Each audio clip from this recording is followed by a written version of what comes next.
The TVS iQube is pretty much the most popular family electric scooter in the country, and for the longest time it's been available in just 2 variants.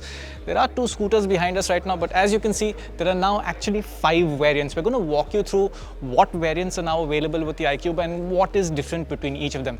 Now, the original iQube had a 3.4 kilowatt hour battery pack, both the iQube and the iQube S.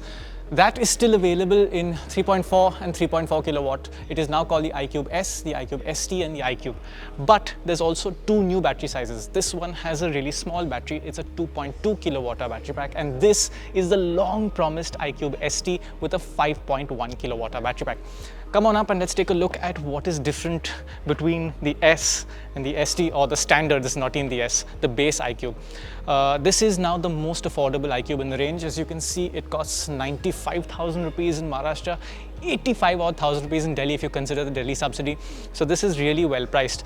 And TVS is not really cutting things out. You still get a TFT display. It's a 5-inch display. It's not a touchscreen, and it doesn't have that toggle button here either. So you can't really control the display very much unless you use a mobile app. So it is what you get, and you do have 2 riding modes as well. We'll get the scooter up on the stand. There you go. So you've got eco and power mode, which you change by this button, and that's about it in terms of what the rider can control from this display without the toggle switch that's not available on the base variant. The iQube also recently in the past got a big update in terms of boot space. This scooter now has a large boot. It's a little bit smaller than the boot on the rest of the versions, but it's still about 30 liters, and as you can see, it's a large boot, not very deep, so you can't fit a full face helmet in there. This is the charger. Now, speaking of the charger, TVS has done a really interesting thing here. This is a 950 watt charger. That's pretty powerful. The original iQube had a 650 watt charger. 950 watts means that this will go from 0 to 80% in just 2 hours. So while the range is a little lower than what you get with the bigger battery packs, speaking of TVS says the range is 75, true range 75 kilometers, which is pretty reasonable. This thing will charge up quite quickly. Unusually, the middle versions, which is the iQube S and the base iQube with the 3.4 kilowatt hour battery pack, do not get this charger. They continue with the 650 watt charger. You will, however, get this charger on the new ST versions. Now, the ST is available in 2 specifications. You have the 5.1 kilowatt hour battery pack version, which is what we have here.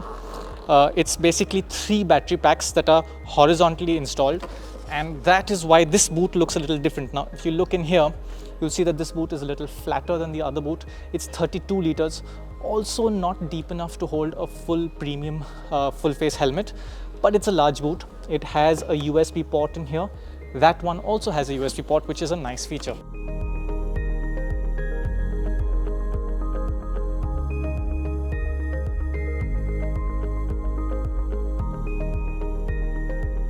So there is no visual difference really between the 3.4 ST and the 5.1.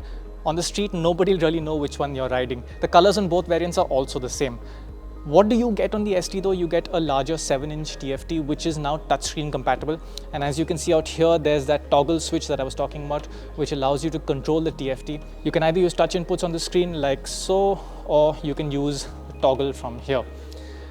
The ST versions come with more connectivity. There are more options. There's Alexa connectivity, there's voice control, all sorts of things. Many of these features are actually subscription based. So for the first year, they're free. But after that, you've got to pay about 900 rupees a year. The details on that are on the TVS website. But that is effectively what the new iQube range is about. Fundamentally the same chassis, the same platform. Even the base variant gets a disc brake. So the base variant is not undercutting you in terms of what you get, just a little bit less range. And if you think that range is enough for you, 95,000 rupees is a very good price for that. This one is nearly double the price of the base model, 1.86 lakhs ex showroom. It's a lot of money for a scooter that looks effectively the same as its sibling, which costs half the price. But TVS says there's a lot of demand for this and it's doing surprisingly well. So we'll see how this does in the long term. Effectively, that's the new iQube, and we'll give you more information when we actually ride these new versions.